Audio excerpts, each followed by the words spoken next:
So if I just looked you in the eye right now, like right in the middle of whatever totally stressful, chaotic day you were having, and commanded you to just relax. Oh, your heart rate would almost certainly spike. Right, like immediately.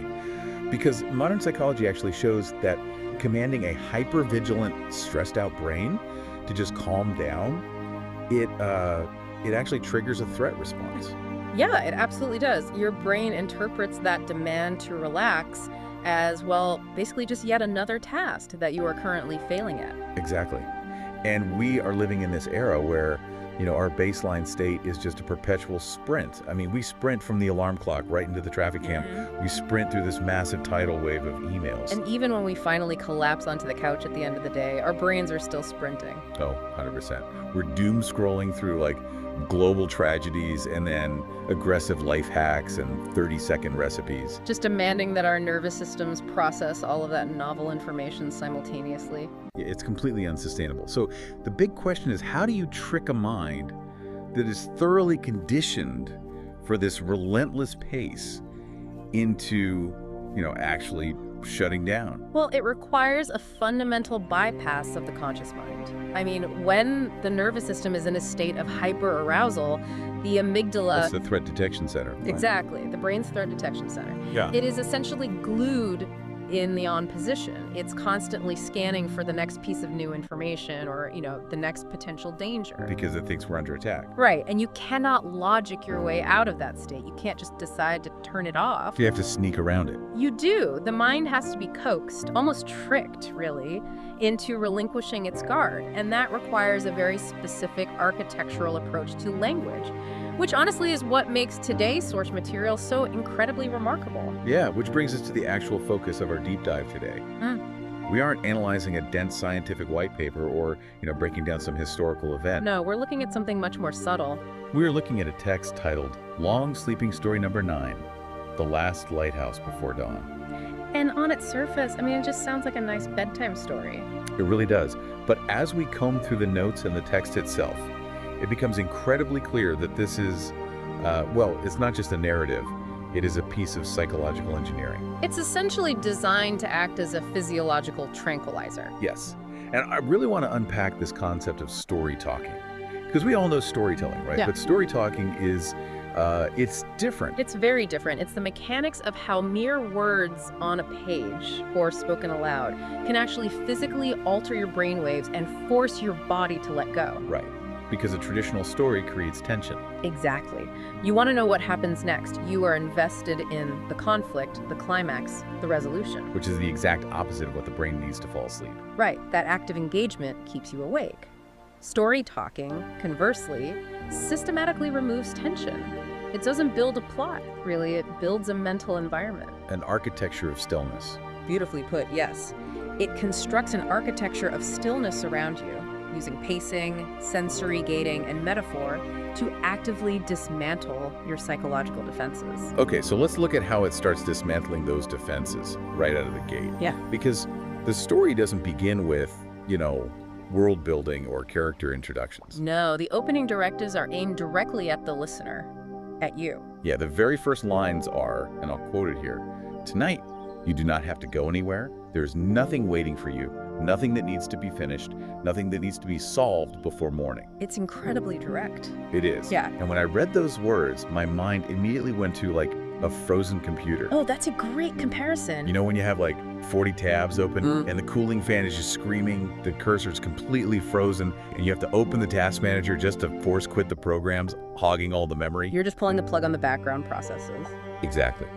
It feels like the author is opening your mental task manager and just hitting force quit. But wait, I have to ask, isn't it kind of jarring to just be told to stop?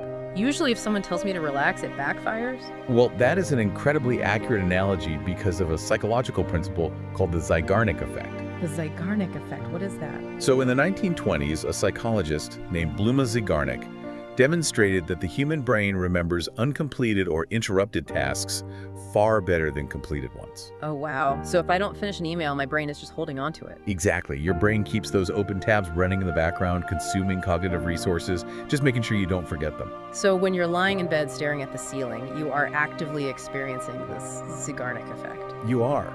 And the story neutralizes this, not by helping you finish the tasks, but by temporarily revoking their status as tasks. It's an absolution of responsibility.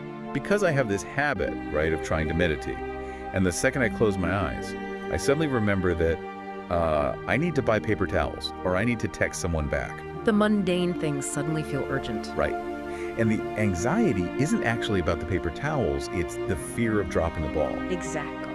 So the story steps in as this authoritative voice, almost like parental, and it just decrees that the balls you dropped are officially off limits for the night. Nothing needs to be solved before morning. It doesn't ask you to relax. It tells you what you don't have to do. Which is huge. It is. Because by removing the mandate to solve anything, the narrative circumvents that threat response you mentioned earlier. It isn't demanding that you achieve a state of relaxation. It's just stating a fact. Your shift is over. Right. The anxiety we feel at night is a survival mechanism misfiring. The brain thinks if I stop calculating the future, we might not survive tomorrow. Wow. Yeah, it really feels like that sometimes. But the storyteller provides this explicit, undeniable permission to exist without producing or problem solving. And once it gives you that permission, it immediately pivots away from your internal monologue. It focuses on the external environment. It has to get you out of your head. Right. It describes sleeping towns, silent roads, and then it introduces the ocean. But it's the formatting that really caught my eye in the source material. The typography itself is deliberate. Yeah, it reads like this. Somewhere far away, the ocean is breathing, slowly, gently, in and out, in and out. Notice the pauses. Exactly. The punctuation, the hard periods, the line breaks. It literally forces you to process the text at a drastically reduced speed. What we are looking at there is the literal hijacking of your respiratory system. Hijacking. That sounds intense. Well, the text is leveraging a biological process called respiratory sinus arrhythmia. Okay, break that down for me. When you read or listen to language that is metered in this specific, slow cadence, your own breath naturally attempts to entrain or synchronize with that rhythm. So I'm unconsciously matching my breathing to the commas and periods. Exactly. The pauses built into the phrasing mimic a respiratory rate of roughly 6 breaths per minute. Which is like the magic number for downregulating the nervous system, right? It is. It is the exact frequency that maximizes heart rate variability and stimulates the vagus nerve. Right, the vagus nerve. Yeah, the information superhighway running from your brainstem down to your abdomen. It controls the parasympathetic nervous system. Our rest and digest mode. Exactly. The storyteller doesn't need to explain the neurobiology of the vagus nerve to you. They just embody the rhythm of a slow ocean tide, and your physical body mimics the mirror being held up to it. That is so wild. So the story is physically slowing your biological metronome. Yes, through pure pacing. But creating that slow rhythm and giving someone permission to rest is, I guess, only half the battle. Right, because if the environment feels unsafe, you still won't sleep. Exactly. If your environment is still screaming danger or it just feels too close to your waking life, the brain won't shut off. Which actually brings us to a part of the text that initially kind of baffled me. Yes, the narrative places you on a quiet road. It says there are no cars, no bright lights, no sounds of the busy world. Only the soft sound of wind moving through tall grass. A very specific setting. And you begin walking toward a single golden light on a dark cliff. The lighthouse. But I kept wondering, here's where it gets really interesting. If the goal is to induce deep sleep, why are we going on a walk? It seems counterintuitive. Totally. I want to be in a heavy blanket in a dark room. Making the listener embark on a physical journey seems totally counterproductive to falling asleep. It might seem that way at first glance, yeah. But a sudden teleportation into a bed would actually be jarring to the subconscious. Really? Even if it's a comfy bed? Yes, because you cannot flip a switch and instantly jump from a high arousal waking life to deep restorative sleep. The mind requires a bridge. Okay, that makes sense. In architectural psychology, there is a heavy emphasis on liminal spaces or transition zones. Liminal spaces. Like a hallway. Like a hallway. Or think about a traditional Japanese genkan. Or just a foyer in a large house. It acts as an airlock. Oh, an airlock. I like that. You take off your shoes, you leave your wet umbrella, you physically and psychologically shed the outside world before entering the intimate space of the home. But we have completely eradicated those airlocks from modern life. You really have. I mean, people used to have a commute. And even if they hated the traffic, it was a physical buffer between the stress of the office and the sanctuary of the home. It forced a transition period. Now, especially with remote work, You can close a super stressful Zoom call on your laptop and instantly pivot to making dinner for your kids in the exact same room. The brain gets whiplash. It does. Or worse, we lie in bed answering emails until the exact moment we turn out the lamp. There is zero transition space. Which leaves the brain completely stranded. It doesn't know what mode it's supposed to be in. So the walk down this quiet road in the story, it provides the mental commute that the modern world has stolen from us. It is a decompression chamber. Exactly. And look at the specific language used to govern the pace of this walk. The text states, "You walk slowly. There is no need to hurry. The lighthouse will still be there." I love that line. The sea never seems to hurry. It knows how to move slowly. It's actively retraining the listener's concept of destination. Because usually, if we are walking towards something, our, capitalist, efficiency-poisoned brains just want to optimize the route and get there as fast as possible. Right, we want to arrive. But the story has to remind us that the light isn't going anywhere. There's no rush. It's a profound shift in mindset. And speaking of that light, as you walk, the lighthouse beam is intermittent. It says its golden beam passes across the darkness. For one brief moment, the road in front of you becomes bright. Then the light moves away, and the darkness returns. But you know the light will come again. Yes, exactly. The use of intermittent light here is a masterful subversion of primal fears. Because we're naturally afraid of the dark, right? From an evolutionary standpoint, darkness is inherently stressful. A lack of visual information means you cannot see predators. Your amygdala naturally increases its threat alert level. Right. The storyteller cannot just pretend the darkness doesn't exist, but they can redefine its meaning. By having the light constantly return, it proves the darkness is empty. Exactly. The brain operates on predictive coding. Predictive coding. Yes, it constantly guesses what will happen next based on patterns. So when the beam sweeps past, illuminates an empty, safe road, and then leaves, it creates a reliable pattern. The brain learns the pattern. Right. The darkness ceases to be an abyss of unknown threats. It simply becomes the quiet, predictable space between the lights. Wow. So you can basically outsource your vigilance to the lighthouse. That's a great way to put it. Your brain doesn't need to burn energy scanning the horizon for danger because this massive, ancient structure is doing the scanning for you. It's an incredible relief for the nervous system. So you follow this predictable light, and you eventually reach the coast. And the text zooms in heavily on the physical environment. It becomes very granular. Very. It says the road ends at a small wooden gate. You open the gate, it makes a soft sound. You step onto a path covered with smooth stones. The sensory details become intensely tactile. The narrative shifts into a technique known clinically as sensory gating. Sensory gating? Is that like grounding? Yes. When a person is trapped in a loop of intrusive thoughts, therapists often use the 5-4-3-2-1 grounding method. Oh, I've heard of that. Asking the patient to identify things they can see, touch, hear, and smell. Exactly, in their immediate environment. This forces the brain to divert processing power away from the internal rumination network and toward the somatosensory cortex, which processes physical sensations. It pulls you out of your own head and anchors you to the earth. It grounds you in the present moment. And the sensory inputs in the story are so carefully curated. You see the white walls of the lighthouse. You hear the wind. And somewhere in the distance, a seabird calls once. You smell the salt water. Every sense is engaged gently. And then you feel the smooth stones under your feet. That specific adjective really struck me. Smooth, rather than rough. Right. If the text said you were walking on jagged rocks or loose gravel, your subconscious would tense up. You'd imagine losing your footing. You'd imagine feeling pain. But a smooth stone implies that the harsh, sharp edges of the world have been worn away by time. It implies absolute safety. Every single descriptor is engineered to eliminate cognitive friction.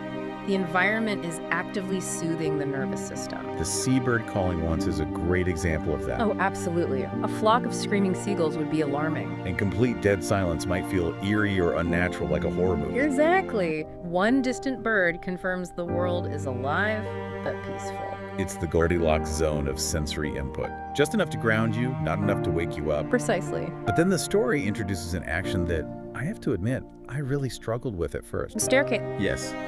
You open the wooden door at the base of the lighthouse and begin to climb. A narrow staircase winds upward. One step, then another. And the text explicitly claims, as you climb, you notice that your body feels heavier, your shoulders relax, your hands become loose. And you found that hard to believe. I have a hard time buying this imagery intuitively. Whenever I'm lugging a basket of laundry 3 flights of stairs, my heart is pounding, I'm out of breath, and I am definitely not relaxed. It is physical work. Right. Doesn't the physical exertion of climbing ruin the soothing illusion? Why link walking up a staircase with muscles relaxing? Well, on a literal physical level, your skepticism is completely valid. But in the realm of psychology, this uses a concept called embodied cognition. Embodied cognition. This is the theory that our physical sensations and spatial metaphors deeply influence our emotional states. Oh, interesting. Think about the language we use for stress. We feel weighed down, we are under a lot of pressure, we need to dig ourselves out of a hole. Oh, I see. Stress is universally conceptualized as a downward crushing force.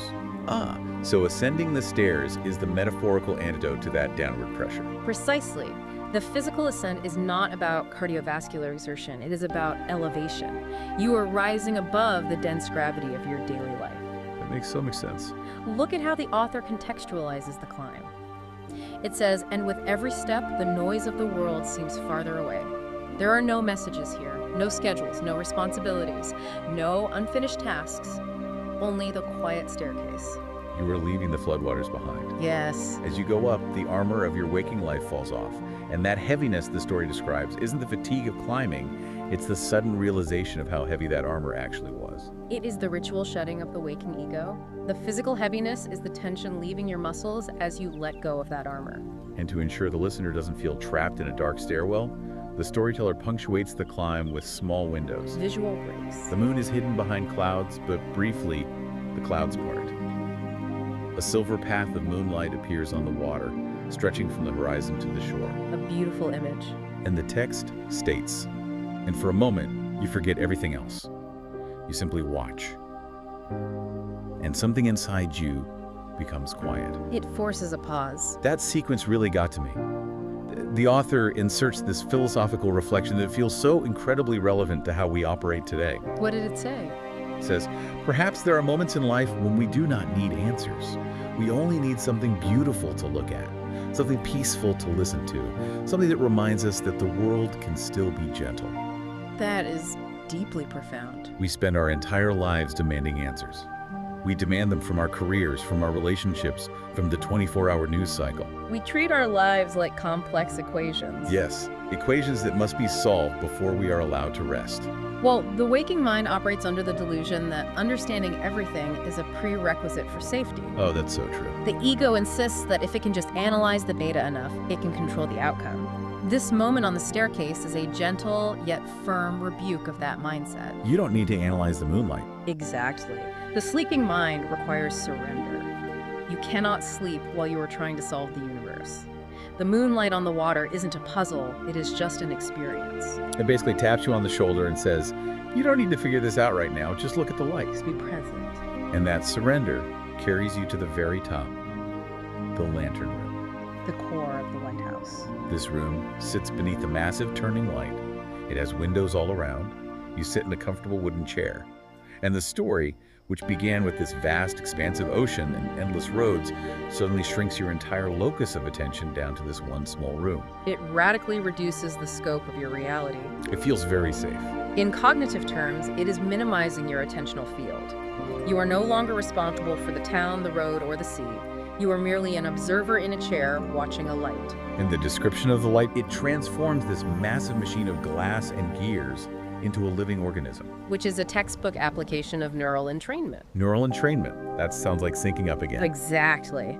By externalizing the heartbeat, projecting it onto this massive, ancient, indestructible lighthouse, the story gives your internal systems a flawless template to sync with. Because my own heartbeat might be erratic from stress. Right. When your brain visualizes this huge, steady, unbreakable rhythm, your own cardiovascular system naturally begins to mimic it. You are borrowing the calm of the structure. Borrowing the calm. I love that. And as you sit there, synced up with the turning lantern, you look out the window into the dark ocean and spot something. The tiny boat?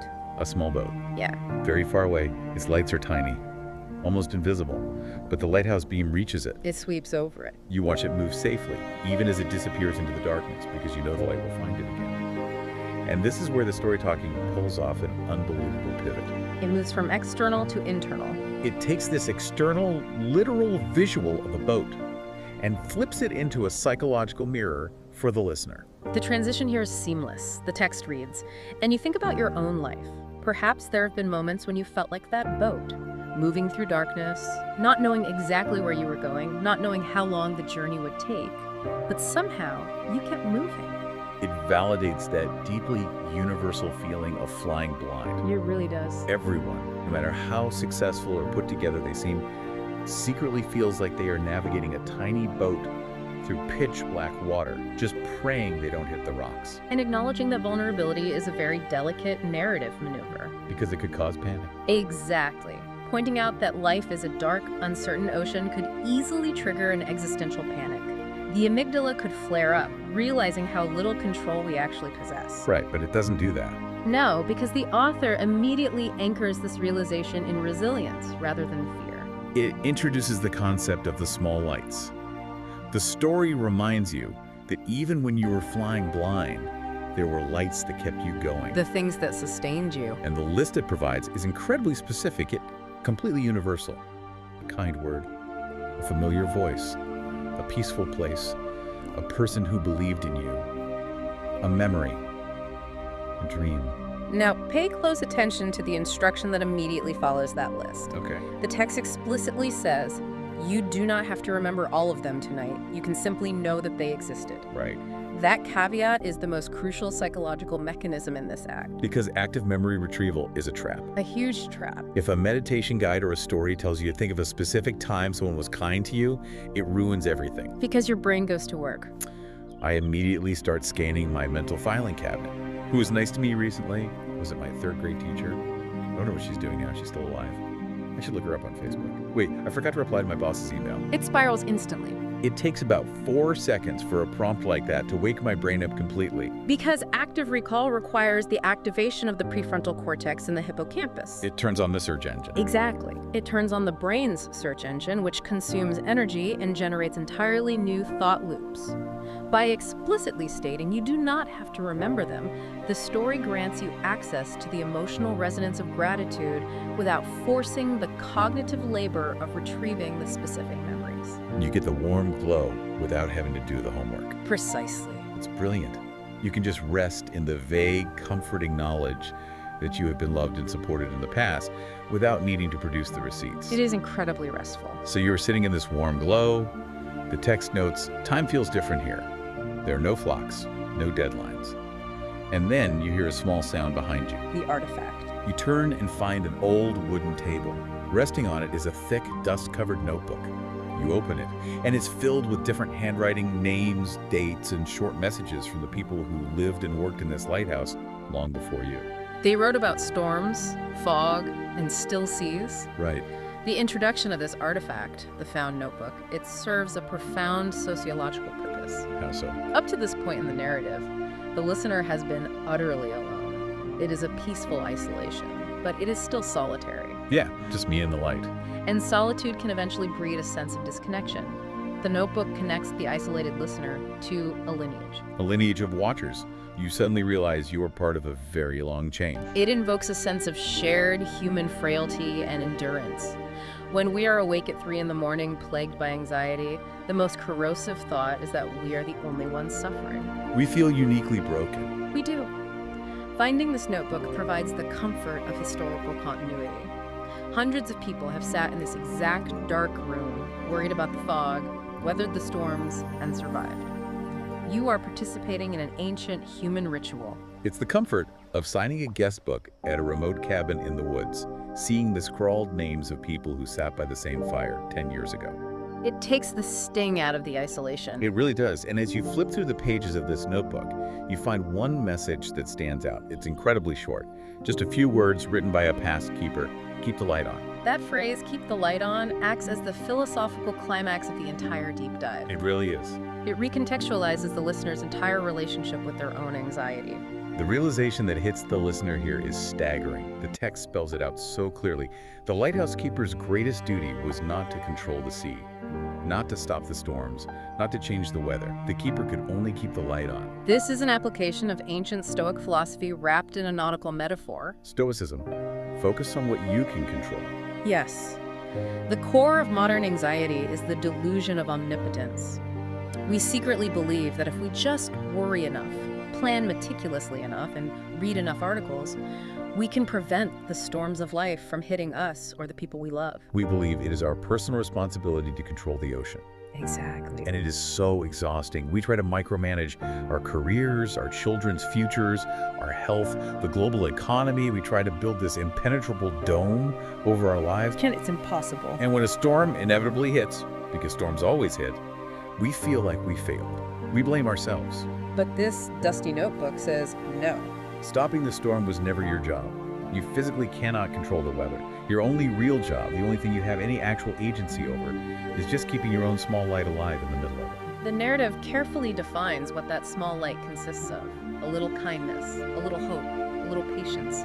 Sometimes that is enough. It is a profound relinquishing of the God complex we force upon ourselves. You don't have to solve your entire life tonight. You don't have to secure the perimeter of your existence. You just have to maintain your own basic humanity.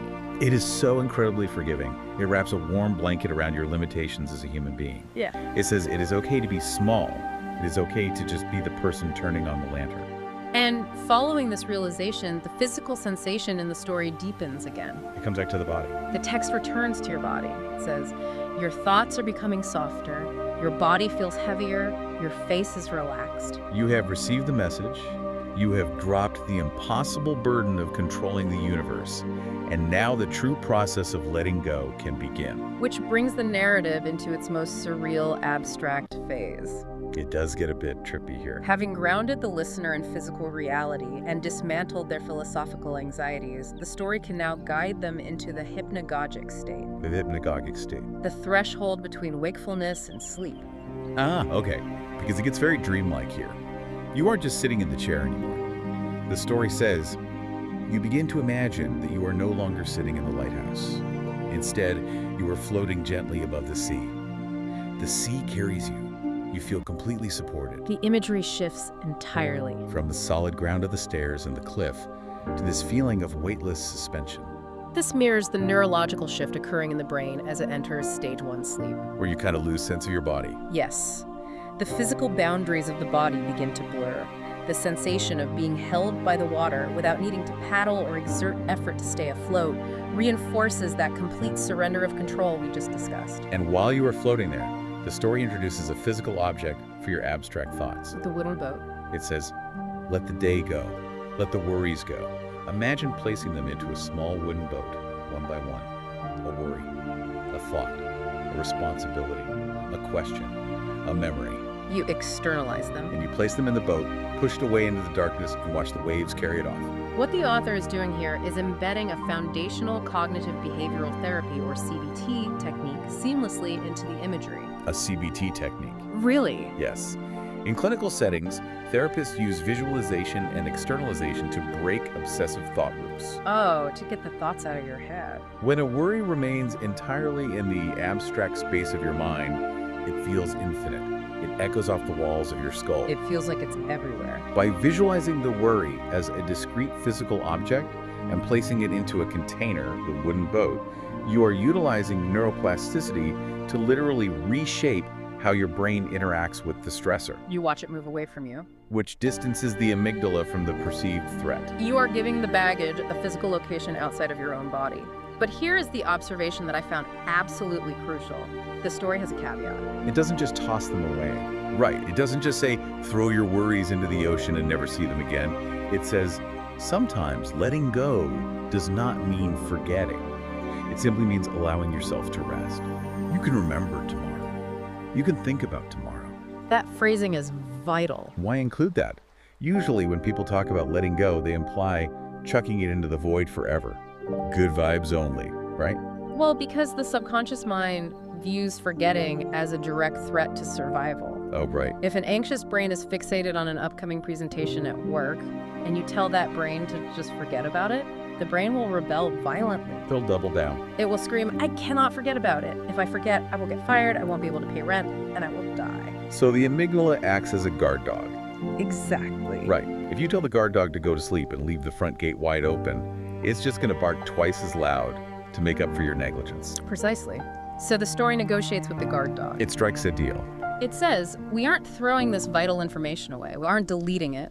We are just placing it in this wooden boat for the night. The boat will hold it for us, and you can pick it back up first thing in the morning. It validates the importance of the worry, but revokes its access pass for the night. It is a temporary pause, not a permanent erasure. Because the brain knows it is allowed to have the anxiety back tomorrow, it finally feels secure enough to relinquish its grip right now. That is just brilliant. It is tricking the brain by being aggressively honest with it. You can remember tomorrow, but tonight you can sleep. It's radical permission. And then the story does something I found really surprising. I expected it to just fade to black with you floating in the dark ocean. Most sleep stories do. But it doesn't. It fast forwards. The text describes the hours passing. The moon moves across the sky. And then the darkness is becoming softer. A faint blue appears. Very slowly. Dawn is approaching. The night ends. The sun breaches the horizon, the great lighthouse lamp turns off, and you walk back down the stairs into a fresh morning. You smell the morning dew, hear the birds. My question is, why does a story expressly designed to put you to sleep end with waking up? It seems contradictory, but it provides a psychological necessity. Narrative closure. If the story leaves you suspended in a dark ocean, even a calm one, your subconscious might perceive a lack of resolution. The loop hasn't been closed. It's like leaving a movie right before the third act. Your brain is sitting there waiting for the other shoe to drop. Exactly. The brain craves completion.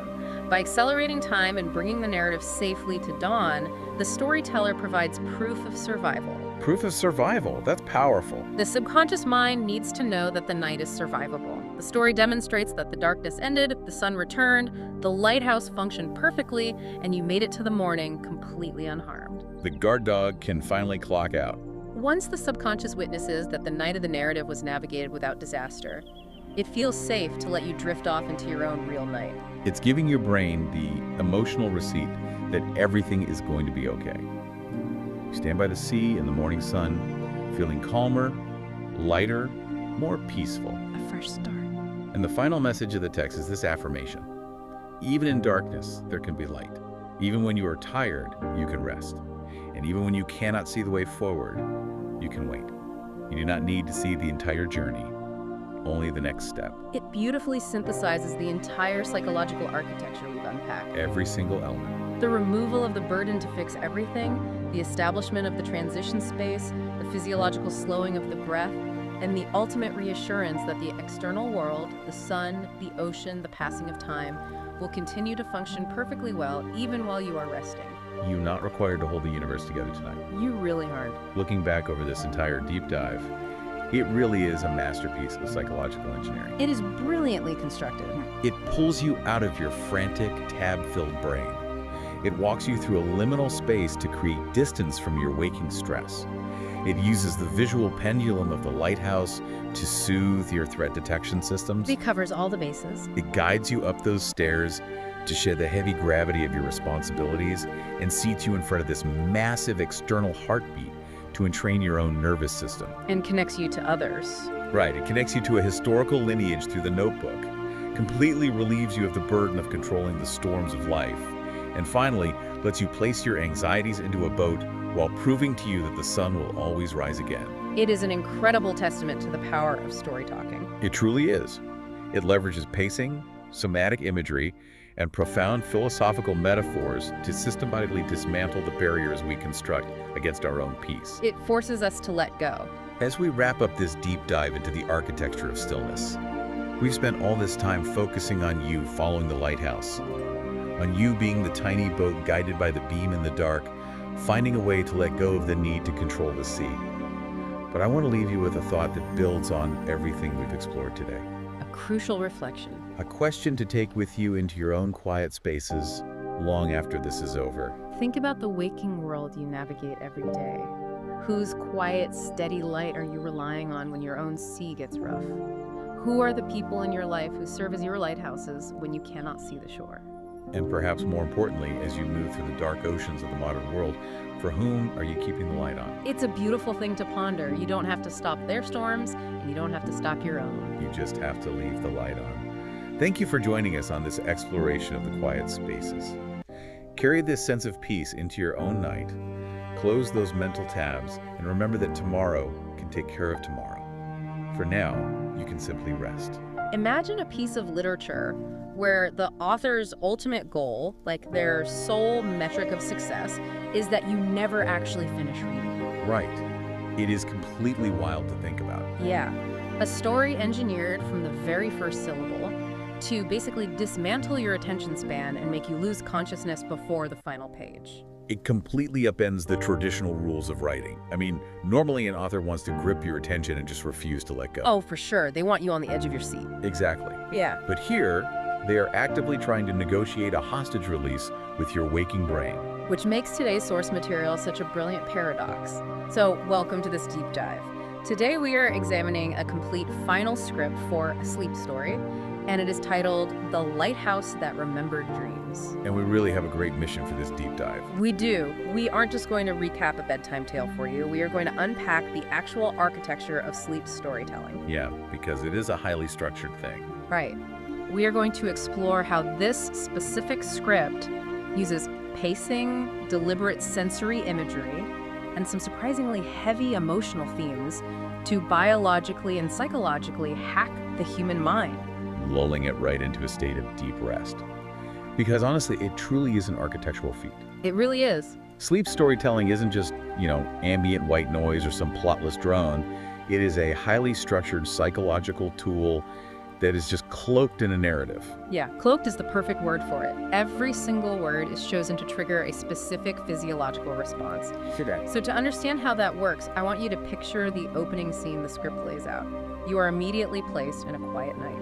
The world has finally become still. Which is such a powerful starting point. It is. You are standing beside an ocean. The waves are moving gently beneath the moonlight. The wind is whispering through the grass, and you are walking down a narrow, earthen path toward a dark cliff. The setting does a ton of heavy lifting before the plot even begins. Oh, absolutely. It immediately isolates you. There are no traffic sounds, no crowded rooms, no smartphones pinging, just the natural rhythmic elements of an empty coast. And standing there on that coast is our protagonist, Clara.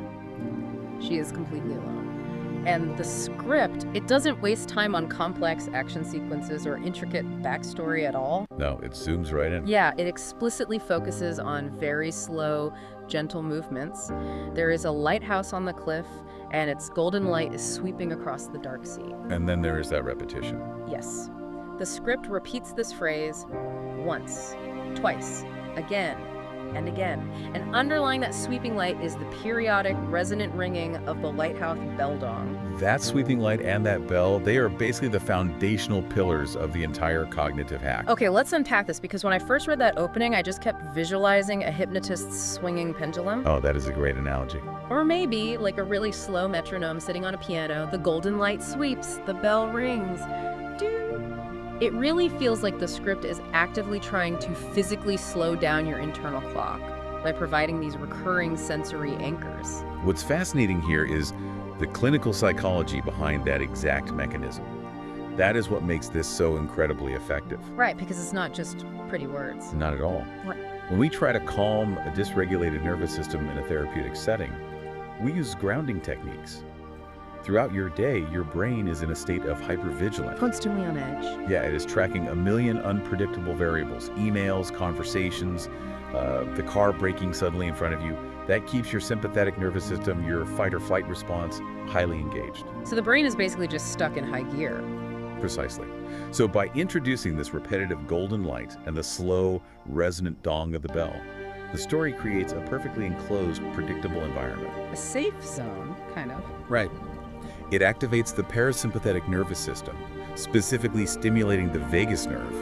It forces the brain to shift away from the chaotic, unpredictable anxieties of the waking world and synchronize with a simple pattern. Wow. You literally cannot maintain a high heart rate or rapid breathing if your brain is fully locked onto the slow, predictable rhythm. of those imaginary waves. It acts as a gentle, rhythmic tether. I love that. It keeps you from floating back up into your own stressful, spiraling thoughts. Sick. But, that soothing, rhythmic exterior is essentially just the lobby of this story. Because once Clara steps through the old wooden door of this lighthouse and climbs the endless spiral staircase, the narrative introduces a metaphor that is surprisingly profound. It definitely takes a darker, a more melancholic turn than you might expect from something that is meant to help you relax. It really does. I was a bit shocked. Clara reaches the top of the stairs and enters the lantern room. But the walls aren't covered in maps or nautical gear like you would expect. They are lined with hundreds of glowing glass bottles. Blue, green, silver, golden light shining from within them.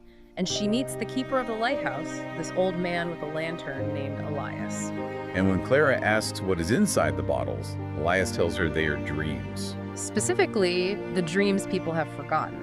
And he doesn't shy away from explaining the harsh reality of why those dreams were forgotten either. Man, that part hit incredibly hard. Elias says people forget their dreams because life becomes loud, they become busy, and they become afraid. It is so poignant. It is.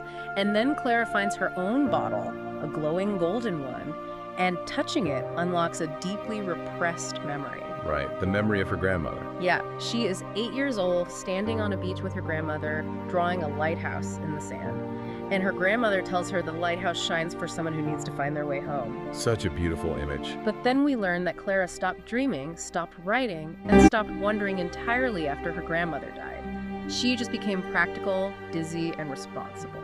She locked that gentle, vulnerable part of herself away in order to survive the acute grief. And then, just the mundane busyness of adulthood. Okay, but this is where I have to push back a little on the strategy here. Let's hear it. A sleep story centered on repressed grief, the death of a beloved grandmother, and the crushing, mundane weight of practical adulthood. Isn't that way too heavy? It sounds like it would be. Right. I mean, if you are lying in bed trying to get to sleep, do you really want to be confronting the death of your own childhood wonder? Well, if we connect this to the bigger picture, on the surface, it seems entirely counterintuitive.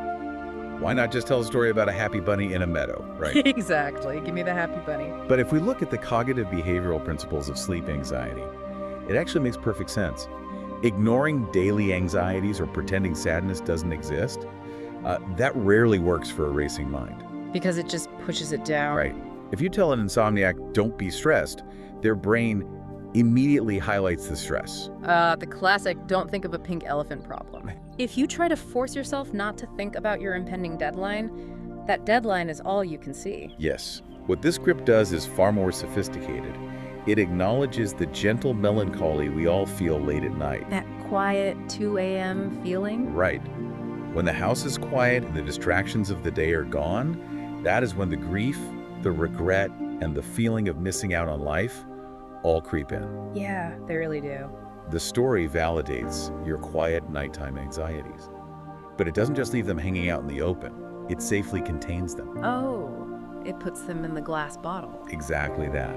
The heavy feelings are acknowledged, but they are physically contained within beautiful glowing glass bottles in a safe, magical room guarded by a wise old keeper. That is so clever. It takes the abstract terror of existential adult dread and makes it manageable, beautiful, and safe to observe from a distance. It is a brilliant reframing. It is basically whispering to you, yes, you are sad, you are tired, you have lost things, but look how beautifully we can store that sadness for the night. But merely storing anxiety isn't enough to actually induce sleep. You also have to actively release physical tension. And that brings us to the most crucial mechanism in the script, which is modeled for the listener through a new character named Daniel. This is a huge shift. This is the turning point where the narrative moves from emotional containment to active physical release. Yeah, because Clara isn't alone with Elias for long. We hear slow footsteps on the spiral staircase. Step, step, step. Very methodical. Right. A man named Daniel appears in the doorway. He is wearing a wet coat, he has a pale face, and these deeply tired eyes. And he is desperate. He wants to steal Clara's golden dream to open what he calls the door to yesterday. He really represents a person entirely trapped in the sunk cost fallacy of their own past. He wants one more day with someone he lost, his sister Anna. He has spent his whole adult life trying to force his way backward to bring her back. It is heartbreaking. It is, but Elias gently tells him that he cannot go back. And Clara realizes Daniel doesn't need to steal her dream. He needs to remember his own. Which is a huge breakthrough for him.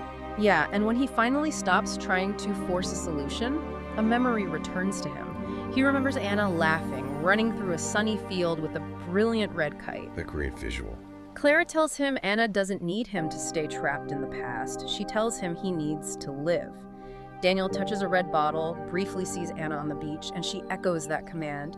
She tells him to go live. The realization is powerful, but the script knows that cognitive realization isn't enough to release deep tension. Right, knowing you should relax doesn't actually make you relax. Exactly. So it revisits him a few moments later to show the physical manifestation of letting go. And this is the sequence that completely blew my mind. Here is where it gets really interesting.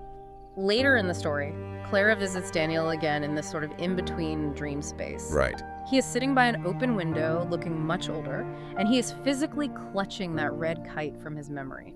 He remembered Anna, and he got stuck again, just holding on to the memory of her with a white-knuckle grip. Still trapped. Yeah. Clara tells him to honor her by living. And Daniel finally opens his hands. He physically lets go of the red kite. He watches it fly out the window up into the sky until it is just a tiny red dot. And only then does his face soften into peace. It is a vivid visual metaphor for surrender. It really is. When I was reading this, I couldn't help but compare that emotional release to the physical act of progressive muscle relaxation. Oh, absolutely. You know, when you purposefully tense up your shoulders, clench your jaw, make tight fists, and then you intentionally release them, feeling the tension drain out of your muscles. That is exactly what it is doing. Daniel has had this death grip on his grief. He is emotionally and physically clenched. Releasing that kite is the narrative equivalent of unclenching your jaw. He unclenches his mind so his body can finally rest. It is an incredibly potent biological cue embedded right in the middle of a bedtime story. I mean, think about what is keeping someone awake at 2 a.m. It is Daniel's problem. Exactly. The listener is gripping tightly to a conversation they had 5 years ago, or a mistake they made at work, or the profound grief of losing someone. They are lying in the dark, physically tense, holding on to their own red kites. Wow, yeah. We are all just sitting in the dark, holding on to our red kites, refusing to open our hands. And Elias makes the thematic core of this explicit when Clara asks what the lighthouse really does. He says the lighthouse isn't really about sleeping at all, it is about waking up. Waking up to life. Yes. It reminds people to wake up to the life that has been waiting for them all along. By having you watch Daniel let go of his tension, it subliminally grants your own brain permission to put down the heavy baggage of the day. It totally gives you permission to mentally clock out. But, okay, here is where the script pulls off its wildest maneuver. It really takes a turn here. It does. Once Daniel's emotional tension is released, and you are presumably feeling a bit lighter, the story doesn't just neatly wrap up. It doesn't follow a standard 3-act structure to a logical conclusion. Not at all. Instead, the mythology of the lighthouse drastically expands. The whole narrative fractures and shifts from a linear, logical progression into something incredibly surreal and disjointed. The strict boundaries of reality just completely dissolve. They evaporate. Elias passes his golden lantern to Clara, and she becomes the new keeper. Suddenly, a 10-year-old girl named Lily arrives at the door, mourning her mother. Out of nowhere. Right. And through a series of bizarre reveals, we find out Lily is actually Clara's future granddaughter. The script tells us the lighthouse doesn't exist inside normal time at all. It exists somewhere between yesterday and tomorrow. It abandons the chronological rules of daytime reality entirely. Then, to save the fading light of the lighthouse, Clara has to visit something called the First Dream behind a dark door, where she finds a young version of Elias. She learns that Elias's own daughter dreamed up the lighthouse to begin with. It's so layered. So layered. The next second, Clara is suddenly transported to a village bookstore called The Dreaming Lantern, run by a woman named Margaret. And Clara realizes she has to sit down and write the very book we are currently experiencing to keep the magic alive. It is a full-on paradox. Yeah. And I have to ask about this time loops. Future granddaughters. The creation, creating the creator. Doesn't this kind of complex Inception-style plotting stimulate the brain way too much for a sleep story? This raises an important question, actually, because if you were fully awake, yes, it would absolutely stimulate you. Right, I'd be trying to map it all out on a whiteboard. Exactly. But this points to the neurobiology of how the brain actually transitions into sleep. Mm-hmm. Think about the hypnagogic state, that liminal space, right on the very edge of falling asleep. Oh, yeah. If you've ever paid attention to your thoughts in that moment, you will notice they stop making logical sense. Oh, definitely. You will be thinking about paying your electric bill, and suddenly you are convinced that a giant tortoise needs to sign the check, and your brain doesn't even question it. That is dream logic in action. When we are awake, our prefrontal cortex is in charge. It demands linear progression. A causes B, which causes C. Making sense of the world. Right. But to enter REM sleep, that logical, analytical part of the brain has to power down, handing the reins over to the amygdala and the hippocampus, which process abstract emotions and memories. Oh, wow. So by intentionally blurring the edges of reality, by introducing future granddaughters and paradoxical time loops, the script is artificially mimicking the onset of the REM sleep state. So it is feeding the brain the exact kind of nonsense it expects to see right before it shuts off. It is forcing a cognitive decoupling. If the story remains entirely logical, your prefrontal cortex stays engaged. It tries to predict the next plot point, solve the mystery, or analyze the character motivation. It stays awake doing a job. Exactly. Okay. But when time stops making sense, your analytical brain gets overwhelmed. It essentially says, I cannot track this chronological puzzle anymore. I surrender. And that surrender is the physiological prerequisite for falling asleep. It is like the script is holding your hand and slowly walking you across the border from daytime reality into a dream state, using the plot as a diversion tactic. That is a great way to describe it. And this complete dissolution of logic sets up the script's final and arguably most vital trick. The moment where the story literally steps out of the pages and directly into your bedroom. The breaking of the fourth wall. Yes. Clara realizes that her childhood dream wasn't to live in isolation in a lighthouse. Her dream was to tell stories that make lonely people feel less alone. Which is beautiful. It is. Her golden dream light fades into the ocean because she realizes dreams are meant to be shared, not hoarded in glass bottles. And right at that moment of beautiful narrative resolution, the script pivots completely. It is a massive shift. It stops telling Clara's story. It abandons the third-person narrative altogether. It transforms from storytelling to active, direct guidance. Yeah, the text actually reads, and perhaps one day you may see it too. Perhaps on a quiet night, when the world becomes still, you will close your eyes. You will hear the sound of waves. It is so direct. It starts speaking directly to you, the listener. It commands you to let your thoughts become quiet, to listen to the imaginary waves. It feels exactly like the gentle fade out at the end of a really great song. Oh, I love that comparison. The realization hits you that the story we just read is the story Clara wrote in that bookstore to help people sleep. The narrator stops being a distant storyteller and suddenly becomes a soothing guide sitting right next to your bed. The mechanics of that shift in pronouns are just brilliant. Moving from the third-person narrative about Clara and Daniel to the second-person, you, is a profound psychological transfer of energy. How so? Well, for 15 minutes, the listener has watched Clara and Daniel find peace, resolve their deep-seated grief, and let go of their physical tension.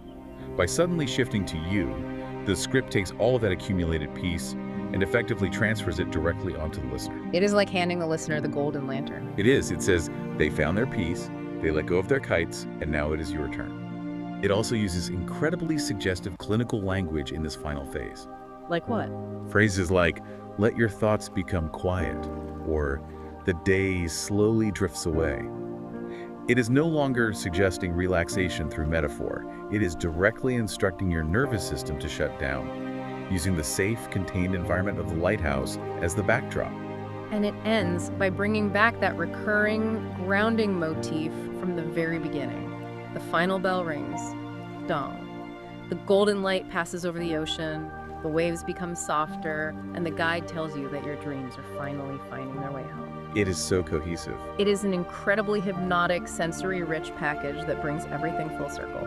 It really proves that sleep storytelling isn't just about being boring. It is about taking profound human experiences, grief, hope, memory, the feeling of being overwhelmed by life, and using narrative resolution to trigger physical relaxation. It is functional art. Exactly. It creates a space where you feel seen, validated, and ultimately safe enough to finally close your eyes. It gives you a physical place to put your anxieties so you don't have to carry them into your sleep. And that actually brings me to a final thought I want to leave you with. I'd love to hear it. Something to mull over the next time you are lying awake in the dark, struggling to shut your brain off. The script suggests that when we forget our dreams, they don't die.